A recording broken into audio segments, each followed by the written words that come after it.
অসহায় নারী অনুষ্ঠানের আজকের আয়োজনে আপনাদের সবাইকে আমন্ত্রণ জানাচ্ছি আমি সারা ফায়রুজাইমা। এই অনুষ্ঠানটিতে আমরা কিন্তু কথা বলি নারীর পথ চলা, এগিয়ে যাওয়া এবং এর মাঝে যে বাধা বিপত্তি আসে সেগুলো নিয়ে, এবং সেই বাধা বিপত্তি অতিক্রম করে আবারও যে এগিয়ে যাওয়া শুরু হয় সেই গল্পই আমরা করে থাকি। এবং আজকেও আমরা কথা বলবো। আজকে আমাদের যে কথা বলার আলোচনার বিষয়টা, এটা একটা বিশেষ বিষয়, কারণ আজকে আমরা কথা বলবো হচ্ছে বিশেষ শিশুর স্পেশাল মাদের সাথে। আমার সাথে এরকম দুজন স্পেশাল মা, আমি বলবো সুপার মম উপস্থিত আছেন। আমি একে একে নাম দিয়ে পরিচয় করিয়ে দিচ্ছি। আমার সাথে আছেন মাকসুদা খানম আপা, আসসালামু আলাইকুম, এবং সেই সাথে আছেন ফাহিমা সুলতানা পারভিন আপা। আসসালামু আলাইকুম। কেমন আছেন আপনারা? আলহামদুলিল্লাহ ভালো আছি। আপনাদের সাথেই আলোচনা ফিরবো, তবে তার আগে একটু আমি দর্শকদের উদ্দেশ্যে বলে নিই। দর্শক, চলুন আমরা একটি তথ্যচিত্র দেখে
তারা অন্যভাবে অনন্য।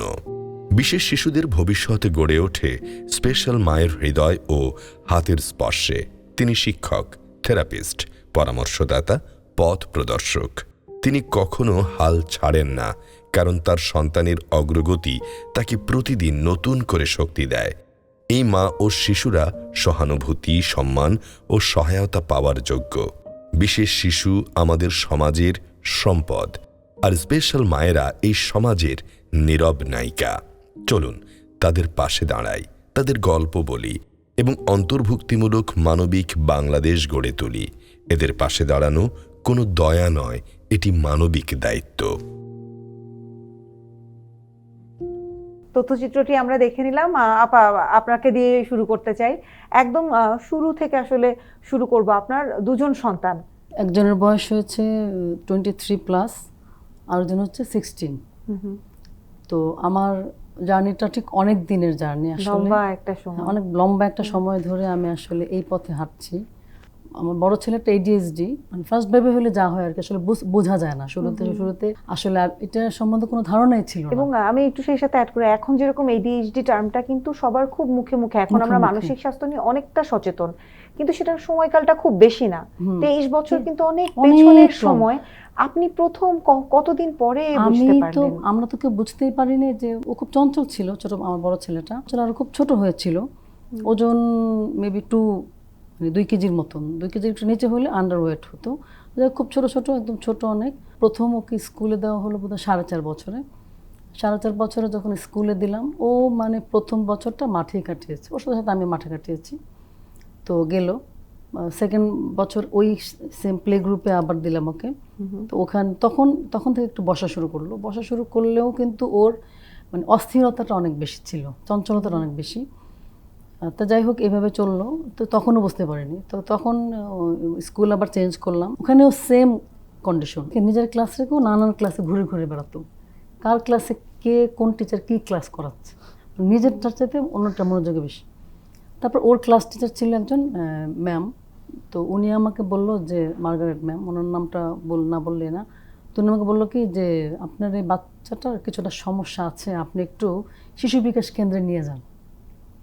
তো আপনি কাজ করেন, একদিন আসেন, বাবাকে সঙ্গে আপনি আসেন, আপনার সাথে কথা আছে।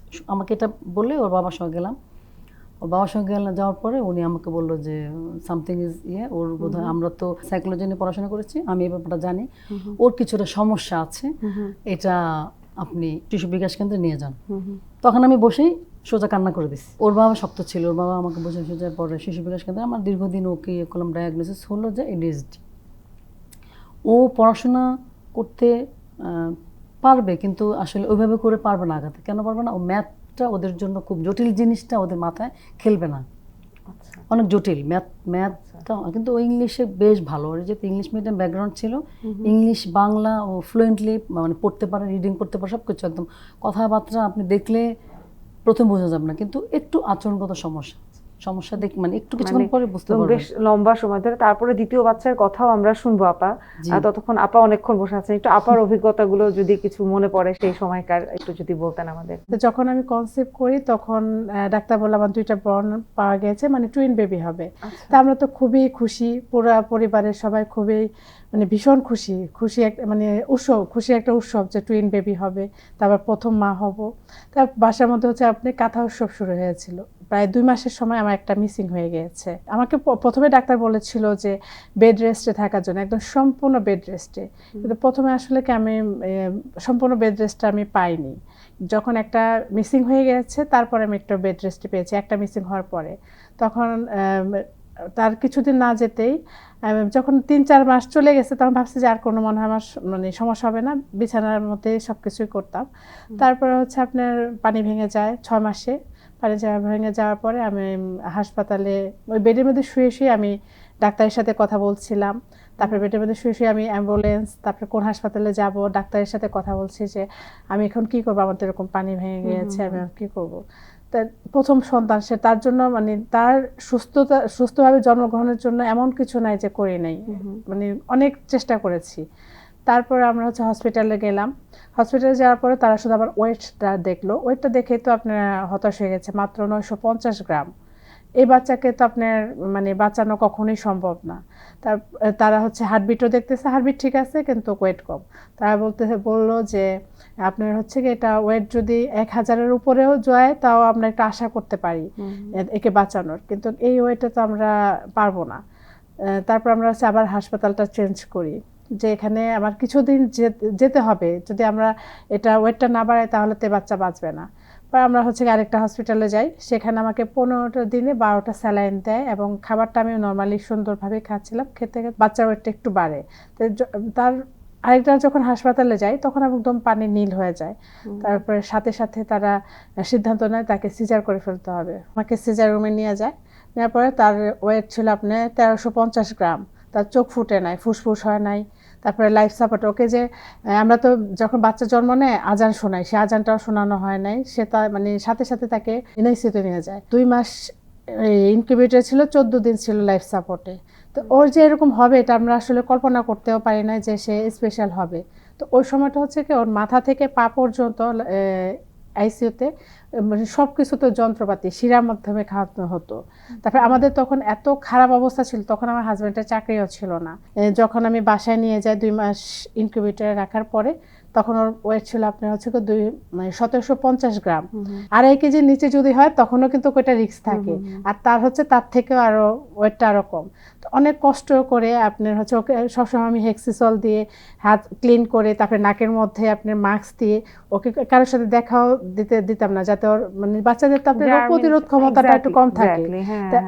সেজন্য ওকে আমি কারোর সাথে দেখাও দিতে পারতাম না, কেউ কোলেও নিতে পারতো না, আমি খাওয়াতেও পারতাম না। 4টা বালিশ আমাকে কোলের মধ্যে নিয়ে তারপরে খাওয়াতে হতো। তারপরে আপনার এখানে ক্ষয় হয়ে যেত, মানে এত কষ্ট হতো ওকে আমার টেক কেয়ারটা করতে। 3-4 মাস যায় বা 5 মাস যায়, আমরা বুঝতে পারি না যে সে যে এই সাইডে যাচ্ছে। এর মধ্যে আমার বাবা মারা যায়।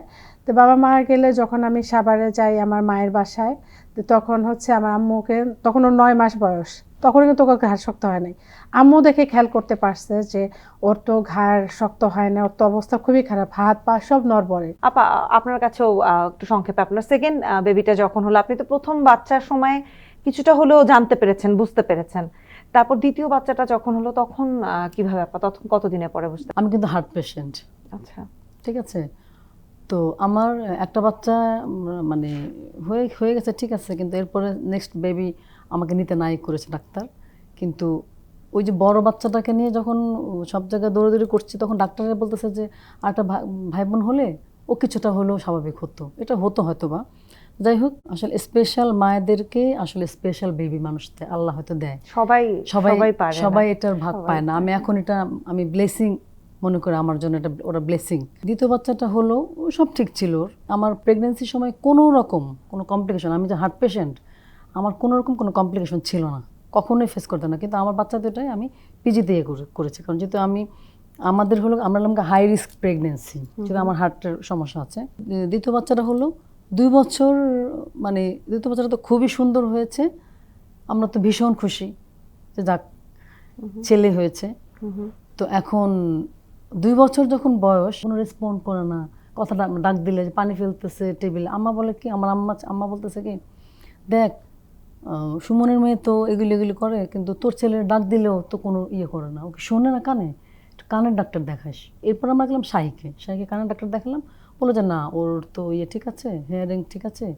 তারপর আমরা মানে চাইল্ড স্পেশালিস্টকে দেখালাম, ওদেরকে যাকে দেখাই, ওনাকে দেখানোর পর উনি আমাদেরকে পাঠালো হচ্ছে পিজির ব্লকে, ওখানে হচ্ছে স্পেশাল বেবিদের কাজ করে। তো ওখানে গিয়ে আমরা সাইকোলজিস্ট আমাদের সিরিয়াল হলো পর আমরা গেলাম, সব কিছু দেখলো, শোনার পর বলতেছে কি, আপনারা একটু শক্ত হন, আপনাদের বাচ্চার অটিজম আছে। আমার মাথায় তো আমার গায়েলম এখন দাঁড়িয়ে গেছে, আমার মাথায় পুরো আকাশ ভেঙে পড়ছে যে আমি একটাকে নিয়েই এতদিন আসলে সরি আপা, I am so sorry, sorry. আপনি হাতটা দেন। আপনি একটা কথা খুব চমৎকার করে বলেছেন যে সব মায়েরা পারে না। আমিও কিন্তু শুরুতে বলছি যে সুপার মম, কারণ এই যে ভেঙে পড়া, আমি আপনাকে একটু টাইম দিয়ে, আমি যেহেতু আমাদের আলোচনা চালিয়ে যেতে হবে আপা, আপনার কাছে যদি আসি, এমনিতেই আমরা প্রেগনেন্সির পর যখন বাচ্চা হয়, একটা টার্মের সাথে আমরা সবাই কম বেশি পরিচিত, পোস্টমর্টম ডিপ্রেশন, যেটা এমনিতেই একটা নারীর জন্য, একটা মহিলার জন্য এটা কিন্তু একটা সম্পূর্ণ নতুন সময়, যে একটা আরেকটা জীবনকে জন্ম দেওয়া এবং তাকে লালন পালন করে বেড়ে ওঠানো, এমনিতেই পোস্টমর্টম ডিপ্রেশনে অনেক সময় অনেক মায়েরা পড়ে যায়। সেখানে আপনাদের জন্য সময়টা আরো বেশি চ্যালেঞ্জিং ছিল। আপা, বাচ্চাকে রাখলাম, আপনার কথা বলেন যে আপনি মানসিকভাবে কিভাবে সুস্থ ছিলেন, বা আপনার কি কাউন্সেলিং করতে হয়েছে, আপনি নিজেকে কিভাবে শক্ত রেখেছেন? কেউ কখনো, কোনো মা কিন্তু কখনো চায় না তার বাচ্চাটা স্পেশাল হোক, বা তার বাচ্চাটার বুদ্ধি কম হোক, তার যেন শারীরিক সমস্যা হোক, এটা কোনো মাই চায় না। একটা জায়গায় আনার জন্য আমি সব কিছু করতে রাজি। তারপর আপু আমি 9 মাস থেকেই শুরু করেছি, তার 1.5 বছরের ঘাড় শক্ত হয়েছে, সেটা আমার থেরাপির মাধ্যমে। তারপর আপনি বসাটা, তারপর হামাগুড়ি দেওয়া, দাঁড়ানো, তারপর হাঁটা, সিঁড়ি দিয়ে ওঠানামা করা, রাস্তা পার হওয়া, তারপরে সাইকেলিং করা, এগুলো আমি ধাপে ধাপে, আমাকে সম্পূর্ণ তাকে 2 ঘন্টা পর পর থেরাপি দিয়ে আমাকে এখানে আনতে হয়েছে। আমি মনে করি আপু, একটা মা হচ্ছে সবচেয়ে বড় থেরাপিস্ট। মা যদি তাদেরকে সময় দেয়, কারণ বাবারা দেখা যাচ্ছে যে তাদের ধৈর্য কিন্তু মায়ের মতো ধৈর্য কিন্তু বাবাদের হয় না, যেটা সত্যি এবং বাস্তব কথা। একটা মা কিন্তু বাচ্চার শ্বাস প্রশ্বাস, চেহারা দেখে কিন্তু বুঝতে পারে সে কি চাচ্ছে। ছোট্ট একটা বাচ্চাকে থেরাপি দেওয়া, কন্টিনিউ থেরাপি দিতে দিতে আমি নিজে এক সময় অসুস্থ হয়ে যাই। অসুস্থ হওয়ার পরে আমি আবার ডিপ্রেশনে চলে যাই, যে আমি তো আর পারছি না। কারণ এখানে আমাকে হয়তো ফিনান্সিয়াল সাপোর্ট অনেকে দিতে পারে, কিন্তু আমার যে শারীরিক কষ্টটা, যেটা আমি বাচ্চাকে নিয়ে মানসিক শারীরিক যে সাপোর্টটা, সেটা তো আমার দেওয়ার মতো কেউ নাই, এটা তো কারো ধৈর্যও নাই যে এটা বারবার করবে। তখন আসলে আমার চিন্তাধারা শুধু স্বামী, সংসার আর সন্তান, এটার বাহিরে আমি আর কোনো জগতেই ছিল না। মাস্টার্স করার সত্ত্বেও আমার কোনো জগৎ ছিল না। তাই আমি তাহলে এত কষ্ট করে, এত জার্নি করে, আমি আপনার ঘুরে দাঁড়ানোর গল্পটা শুনবো। আমি তো মানসিক জায়গাটা নিয়ে শুনছি, ঘুরে দাঁড়ানোর গল্প আপনার কাছে আসবো। আপা, আপনার সাথে আরেকটু কথা বলি। আপনি যে এত কিছুর পাশাপাশি একজন সফল উদ্যোক্তা হতে পেরেছেন, সেই চিন্তাটা কবে থেকে আসলো? কবে মনে করলেন যে আমাকে ঘুরে দাঁড়াতে হবে? বা বাচ্চা হওয়ার আগে আপনি কোনো পেশার সাথে যুক্ত ছিলেন কিনা? ছোটবেলা থেকে আসলে কিছু একটা করব, নিজের একটা পরিচয় হবে, চাকরি করব, বিজনেসের দিকে আসার আসলে তেমন ঝোঁক ছিল না। চাকরি করব, এরপরে কিছু না কিছু করব। এই বাচ্চাটাকে নিয়ে জার্নি শুরু হলো। ওর 6 কি 7, বড় বাচ্চাটা 6-7 বছরে গিয়ে আমরা মানে ডায়াগনোসিস হলো যে ওর সমস্যা আছে। তারপর থেকে তো জীবনটা একটু অন্যরকম হয়ে গেল। এখন তো চাইলেও আমি চাকরি করতে পারবো না, বা কাউকে রেখে আমি কিছু করতে পারবো না। তখন থেকে আমার মাথায় তো ঘুরছে যে কিছু একটা তো করবো, আমি কিছু একটা করার ইচ্ছে তো আমার প্রবল। তো আমি আমার হাজব্যান্ডের সাথে প্যান করতে থাকি। তো বলে যে দেখো, এই বাচ্চা রেখে এভাবে কিভাবে সম্ভব, কার কাছে রাখবা তুমি বলো। এভাবে বলতে বলতে এরপর তো মনে করেন আমি একদম মানে প্রতি রাতে এমন রাত যায় নাই যে আমি কান্না করে ঘুমাই। শোয়ার সময় প্রতি রাতে কান্না করতাম, আমি কি করব কি হবে। ওই ছোট বাচ্চাটাকে সাইকে দিলাম, সাইকে আমি অনেক কাজ শিখেছি, মায়েরাই কাজ করে বাচ্চাদেরকে নিয়ে। মানে আমার বাচ্চা একটা লাফও দিতে পারবে না, একটা পুঁতি গাঁথা, এটি কবে এগুলো করতে পারবো কখনো, কিন্তু সবই সে করতে পেরেছে আল্লাহর রহমতে। শারীরিকভাবে ওরা কিন্তু ফিট, একদম ফিট। ফ্রুটস থেকে শুরু করে স্বাভাবিক যত খাবার আছে, মাছ ভাত সব ডাল, মানে ওদের খাওয়া নিয়ে কোনো সমস্যা নেই একদম। ওদের দেখলে কেউ বলবে না যে, আর আমার ছোটো ছেলেটা তো পুরাই মানে কি বলবো হিরো, সবাই হিরো বলে আর কি। কী করবো বলেন, মানে নিজেকে নিজে সান্ত্বনা তো দিতে হবে। তারপর যাই হোক পরে অনেক চিন্তা করে দেখলাম যে আসলে ঠিকই তো, আমি যদি হতাশাগ্রস্ত হয়ে যদি আমি অসুস্থ হয়ে যাই, সংসার কে দেখবে, স্বামীকে কে দেখবে, এই বাচ্চাদেরকে বা কে টেক কেয়ার করবে, আমার তো কেউ নেই চার কোলে। আর আসলে নিজের সন্তান নিজের সংসার অন্যকে দিয়ে হয় না কখনো, এটা কখনো হয় না। তো যাই হোক, তুলনা করে যে অমুকের মা অনিন্দ অন্তর, আমার চিন্তা ছিলেন আমার অনিন্দ অন্তর, অনিন্দ অন্তরের মাকে দেখো, আমি সাজগোজ ফিটফাট টিপটপ, কিন্তু আমার ছোট বোনেরা মানে আমার চেয়ে বয়সের ছোটো, ওদের নর্মাল বাচ্চা, কিন্তু ওরা কিন্তু ওরকম ফিটফাট না। আমি যখন বাইরে যখন যাবো আমার টিপটপ ফিটফাট, মানে সেরকমভাবে এখন আমি চলাফেরা করি। মানসিক শক্তিটা আপা আপনি শুরু করছেন, আমি থামিয়ে দিলাম। আপনি একটা দারুণ সংগঠন তৈরি করেছেন, সংগঠনই তো বলবো, আমরা করব জয়, যেখানে আপনি শুধু নিজের অভিজ্ঞতাকে কাজে লাগিয়ে এমন আরও যারা মা আছে, যাদেরকে আমি বলছি সুপার মম, বিশেষ মায়েদের নিয়ে আপনি কাজ করছেন। স্পেশাল চাইল্ডের মাদেরকে সুপার মম না হলে আসলে হওয়া যায় না, সেটা আপনাদের দুজনকে দেখে আমি আজকে বুঝতে পারছি আরো ভালো মতো। এটার পাশাপাশি আপনার নিজের একটি উদ্যোগও আছে, এই শুরুর গল্পটা শুনতে চাই। যেহেতু আমি বাহিরে হতে পারবো না, আমার ঘরমুখী থাকতে হবে, আমি যেহেতু বাচ্চাকে 100% সাপোর্ট দিতে হবে, কারণ আমার বাচ্চা হচ্ছে একদম জিরো লেভেলের বাচ্চা, মানে সে সিপি বাচ্চা সব, মানে অনেকে সেরিব্রাল পালসি, কারণ এই বাচ্চারা আপনার একদম জিরো লেভেলে থাকে, তাদের জিরো লেভেল থেকেই আপনি উঠে, মানে এরা আপনার বেশিরভাগ বাচ্চারাই হচ্ছে কি যে ট্রিটমেন্ট না করে বেডে থাকে, মানে বাথরুম টাথরুম সব কিছু তারা বেডে। ওইটা তো আমি পারবো না, ওটা আমি একসময় বৃদ্ধ হব, একসময় আমার মানে শক্তি কমে যাবে, সে হয়তো বড় হবে, তো এটা তো আমি পারবো না, যার জন্য ওর পেছনে কিন্তু আমার সময়টা বেশি দিতে হয়েছে। আমি বাইরের কাজগুলো একদম বাদ, যে ওকে আমার একটা জায়গায় সেট করতে হবে, সেই জায়গাটা সেট করে আমি হচ্ছে গিয়ে 2020 সালে আপনাকে ডিপ্রেশনের কথা বলছিলাম, যখন আমার একটা মানে মেন্টালি খুব খারাপ হচ্ছিল, তখন হচ্ছে আমাকে তো এত পড়ালেখা করছে, তার লাভ হলো কি, মানে নিজের একটা চেষ্টা ছিল আগে থেকেই, কিন্তু আমার ছোট বোন আমেরিকায় থাকে, তো কান্নাকাটি করতাম, তাই আপু বলতো যে তুমি এরকম কান্নাকাটি করছো কেন, তুমি নিজেকে ভালোবাসো, নিজেকে সুস্থ রাখো, নিজেকে ভালোবেসে নিজেকে সুস্থ রেখে তারপরে তুমি হচ্ছে গিয়ে রায়ানকে দেখো। রায়ান আমার বাচ্চার নাম, আমার একটাই বাচ্চা, তো বলছে রাখে দেখো, নিজের ভালো থাকলে দেখবা সব ভালো, তুমি নিজে কিছু নিয়ে ব্যস্ত থাকো। তখন আমি বলছি যে তাহলে আমি কি নিয়ে ব্যস্ত থাকবো, তুমি তো অনলাইনে তুমি কাজ করলে, তুমি অনলাইনে কাজ করতে পারো, অনলাইনে কাজ করলে তুমি একটু ওয়েবসাইটে চলে যাবা, তোমার একটু মানে মেন্টালি ভালো থাকবে। আমি তো অনলাইনের কিছুই জানি, কারণ আমি তো 8-10 বছর কিছুর সাথেই সম্পৃক্ত ছিলাম না। তাই বলছে যে আচ্ছা তুমি ওটা আগে তুমি একটা পেজ খুলো। আচ্ছা ঠিক আছে আপু, ওর আমি দুজনের সহযোগিতা একটা পেজ খুলি, রায়ানস ভ্যারাইটিস কালেকশন নামে। তো পেজ খোলার পরে হচ্ছে আমার উদ্যোগের কাজ শুরু করি। প্রথমে হচ্ছে আপনার বিছানা চাদর দিয়ে শুরু করেছি, 6,000 পুঁজি ছিল, আপনি একটু টাকা জমিয়ে ওই 6,000 টাকা দিয়ে শুরু করেছিলাম। 6 মাসে যখন 2.5 লাখ টাকা সেল করতে পেরেছি, তখন আমার আত্মবিশ্বাসটা অনেক বেড়ে গেছে। তখন মনে হয় প্রথম তো অনেক বাধা পেয়েছি যে ওকে নিয়ে আমি পারবো না, কিন্তু আমাকে তো পারতেই হবে। আমি যখন মানে আত্মবিশ্বাস যখন বের হয়েছে, তখন আমার মানে হচ্ছে যে না, এখন আমি তো এটা যেহেতু আমার দ্বারা এটা সম্ভব হয়েছে, আমি পারবো ইনশাল্লাহ। অনলাইন ভিত্তিকে পড়াশোনা করেছি, বিভিন্ন টাইপের ট্রেনিং করেছি, আপনার 22 সাল 23 সাল বিভিন্ন এটা তো হচ্ছে আপনার উদ্যোক্তার জার্নি। আর এখান থেকে আমরা করব জয়টা কবে শুরু? আমি যখন শুরু করেছি, আমি যখন দেখতেছি, তারপর আবার দেখা যাচ্ছে যে ওকে যখন স্কুলে নিয়ে যেতাম, তখন হচ্ছে যে এরকম মায়েরা, স্পেশাল মায়েরা যখন তাদের দুঃখের কথা বলতো, আমার এটা যে খুব অনুপ্রাণিত হতো, তারপর উৎসাহ দিত, তখন আমার কাছে খুব ভালো লাগতো। কিন্তু ওরা কিন্তু আগাচ্ছে না, ওরা কিন্তু নিজেকে গুটিয়ে রাখছে। তারপর তাদের অনেক আছে, অনেক মায়েরা আপনার হচ্ছে গিয়ে এই ওদেরকে বের করে না, যে লজ্জা, চক্ষু লজ্জার ভয়ে, যে যদি পরিচয় দেয় কে কি মনে করবে, মানে ওর পাপের ফল, এরকমও কিন্তু আমরা অনেক শুনেছি। তারপর আমরা যখন বের করি, অনেকে আপনি বিরক্ত হতো যে আশেপাশের লোকজন বলতো ওকে বের করছেন কেন। সে ধরেন অনেক সময় দেখা যাচ্ছে ওরা একটু হাইপার হয়ে যায়, মানে কোনো কিছু না, একটা জিনিস চাইছে ওদেরকে, যদি আমরা সাথে সাথে না দেই তাহলে কিন্তু ওরা রেগে যায়। আমার বাচ্চাকে আগে যখন বের করতাম, তখন কিন্তু তাকে আমি বাসা ঢুকাতে পারতাম না, চিৎকার করে কান্না করতো। আবার যখন আপনি আপনার গাড়ি হর্ন শুনতো সে ভয় পেত, যেটা সে বেশি ভয় পেত, যেটা সে বেশি আপনার কান্নাকাটি করতো, ওটা আমি ওকে এটা বেশি করাতাম যে তোমার এইটাকে আমাকে অভ্যস্ত করতে হবে। তো ওইখান থেকে আসলে কি আমরা করব জয়টা ওইখান থেকে আসা, যে আমি যেগুলোতে ফেস করছি, যেমন আমার থেরাপির যে জিনিসগুলা সেগুলো আমার বয়সের সাথে সাথে আমি সব কিছু পাই নাই, ওকে কিন্তু আমি ডায়াগনোসিস সাথে সাথে করতে পারি নাই, যে ওই যে সিপি বাচ্চা সেটা কিন্তু আমি বুঝতে পারি নাই, এটা আমাকে অনেক পরে বুঝতে হয়েছে। তার কোন থেরাপির জিনিস কোনটা লাগবে সেটা কিন্তু আমি খুঁজে পাইতে আমার দেরি হয়েছিল। এই জিনিসগুলো যাতে স্পেশাল বাচ্চার মায়েরা তারা যেন এগুলো সহজে পেয়ে যায়, এবং আমাদের অভিজ্ঞতা থেকেই অন্যান্য যারা আছে তাদেরকে আমরা সহযোগিতা করতে চাই, সেটা সব দিক থেকেই। দারুণ।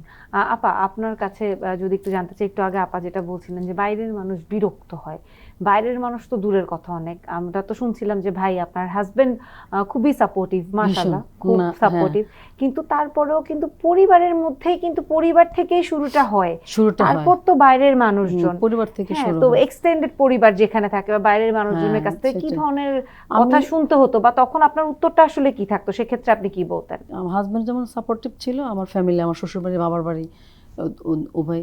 তারপরে যে বিরক্ত হতো না ভিতর ভিতর তা কিন্তু না, হতো, সেটা আমি বুঝি। বা ওরাও মানে মাঝে মাঝে বলতো যে এরকম, সেজন্য আমি সেখানেও কিছুটা গুটিয়ে নিয়েছি। তারপরেও কিন্তু আমার ফ্যামিলি অনেক ভালো, মানে আমাকে কিন্তু দাওয়াত দিবে না তা কিন্তু না। আমার মানে কাজিন ব্রাদারও আমাকে কিন্তু দাওয়াত দিত যে তুই অবশ্যই আসবে এবং আমার বাচ্চা দুটোকে নিয়েই আসবে, এরকম আর কি। আশেপাশের মানুষদের কাছ থেকে সবসময়, আমার বড় ছেলেটা খুব বাইরে টেরে যায়, ও তো একদম সামাজিক, আমি মানে প্রায় হেনস্থার শিকার হতে হয়, ওকে অনেকেই মানে রাস্তাঘাটে ইয়ে করে। কিন্তু ওর বাবা খুব স্ট্রিক্টলি, এবং আমিও মানে যাকে পাই তাদেরকে আমি বলি যে আপনাদের ঘরে এরকম একটা হোক, আমি এটা বলি আর কি। মানে খুব খারাপ লাগে। তাহলে আপনারা বুঝতে পারবেন যে আমাদের যে কি কষ্ট, বা এইসব বাচ্চাদেরকে আপনারা যে বলেন এটা কি ঠিক, ও তো বুঝে না। সামাজিকভাবে আমাদের আসলে হেয় হতে হয়। আপা, আপনার কাছে একটু শুনবো খুব সংক্ষেপে। বেড রেস্টে যখন ছিল সম্পূর্ণ যত্ন কিন্তু আমার হাজবেন্ডই করেছে, তাকে আমি সেই জন্য সবসময় ধন্যবাদ দিই। পরবর্তী সময় সেটাকে আমার বেশিরভাগ জার্নিটাই আমার একার ছিল, সেটা আপনি থেরাপির সাইডটা বলেন, কিন্তু থেরাপি সাইড, তারপরে স্কুল, তারপরে ঘোরাঘুরি, এই সাইডটা আমার একা। কিন্তু সে হয়তো আর সময় পায় না তার অফিসিয়াল কাজের জন্য, কিন্তু তারপরেও আমি সবসময় চাই, মানে সব মায়েরাই চায় যে বাচ্চার বাবাও একটু সাপোর্ট করুক, অন্তত যদি শারীরিক দিক থেকে যদি না দিতে পারে, অন্তত মানসিক দিক থেকে, মানসিক সাপোর্টটাও কিন্তু অনেক বড় সাপোর্ট। তো আবার অনেকে মনে করে যে বাবাদেরকেও আবার অনেকে বুদ্ধি দেয় যে এর পিছনে টাকা পয়সা খরচ করে লাভ কি, এ তো কোনো উন্নতি হবে না, এরকম মেন্টালিটি, যাতে এই অসুস্থ মেন্টালিটি থেকে আমাদেরকে বের হতে হবে। ও যদি সুস্থ হতো, ওরা যদি সুস্থ হতো, ওদের তো আপনি কোরআন শিক্ষা, তারপরে হচ্ছে আর্ট, তারপরে হচ্ছে বিভিন্ন টাইপের শিক্ষার জন্য অবশ্যই আমার টাকা পয়সা খরচ করতে হবে। কিন্তু এই বাচ্চাদের তো ফিজিও, অকুপেশন, তারপরে স্পিচ, এগুলো তো ওদের বাধ্যতামূলক, এবং ঘোরাঘুরি, ওদের তো পেছনে তো আরও খরচ করতে হবে, এবং ওদেরকে নিয়ে প্রচুর পরিমাণ বের হতে হবে, যেটা অবশ্য আমি আলহামদুলিল্লাহ আমি পেরেছি।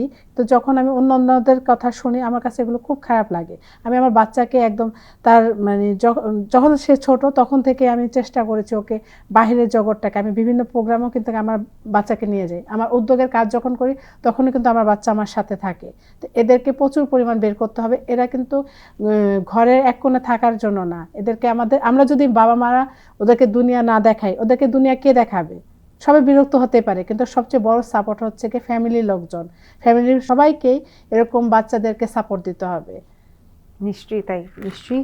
আপা, আজকের আসলে কথা শেষে আমি বলতে পারছি না যে কথা শুনে খুব ভালো লাগলো, এটা আসলে একটা মিশ্র অনুভূতি। এক জায়গা থেকে যেরকম খারাপ লাগা, আরেক জায়গা থেকে আমি বলবো যে খুব ভালো লাগা এবং খুব গর্বের বিষয় যে আপনারা এত কিছু পেরিয়েও এই যে আজকে আমাদের সামনে দুজনই মাশাআল্লাহ খুব সুন্দর দেখাচ্ছে, দুজন সেজে গুজে বসে আছেন এবং স্ট্রংলি প্রতিদ্বন্দ্বী হয়ে বসে আছেন, যে একজন সুপার মমের, যে বাকি মারা যেন আপনাদের দেখে শিখতে পারে, হয়তো অন্যান্য পরিবার আপনাদেরকে দেখে শিখবে যে আসলে ভেঙে পড়া যাবে না, ভেঙে পড়ার কিন্তু কোনো অপশন নেই, বাচ্চার দায়িত্ব মা বাবাকেই নিতে হবে। আপনাদের দুজনের কথাতেই বারবার চলে আসছে এবং নিঃসন্দেহে আপনারা খুব দারুণভাবে সে দায়িত্ব পালন করছেন। অসংখ্য অসংখ্য ধন্যবাদ আমাদের সময় দেওয়ার জন্য। এবং দর্শক, আজকের মতো এরই সাথে আমাদের বিদায় নিতে হচ্ছে সময় নারী অনুষ্ঠান থেকে। আবারও আগামী পর্বে দেখা হবে নতুন কোনো আলোচনার বিষয় নিয়ে।